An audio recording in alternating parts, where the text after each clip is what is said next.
बंदा तो इमरान खान कमाल है। पहले जेल में रहते हुए इलेक्शन लड़ा है ऑक्सफोर्ड यूनिवर्सिटी के चांसलर का, और अब पूरी दुनिया का 6ठे नंबर पर बेहतरीन खिलाड़ी बन गया। नाज़रीन, एक लिस्ट जारी की गई है एक इंटरनेशनल इदारे की जानिब से। इंटरनेशनल इदारे का नाम है स्टेटस ग्लोब, और उस लिस्ट में बताया गया कि आज तक जब से क्रिकेट खेली जा रही है दुनिया के बेहतरीन 10 खिलाड़ी कौन कौन से हैं।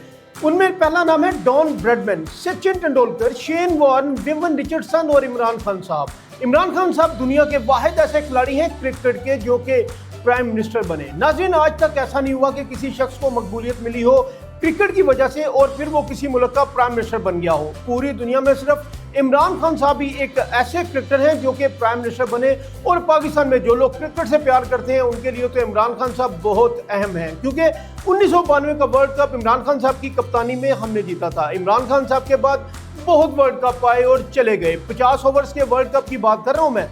इमरान खान के बाद कोई भी कप्तान हमें 50 ओवर्स का वर्ल्ड कप ना जितवा सका, और आगे क्या होता है ये बात तो इमरान खान की माननी ही पड़ेगी। बाकी चलो, जो कुछ भी है वो सब आपके सामने है। व्यूअर्स, वीडियो अच्छी लगी हो तो ये बताइएगा, इमरान खान पाकिस्तान का लीडर है या पूरी दुनिया का? अल्लाह हाफ़िज़।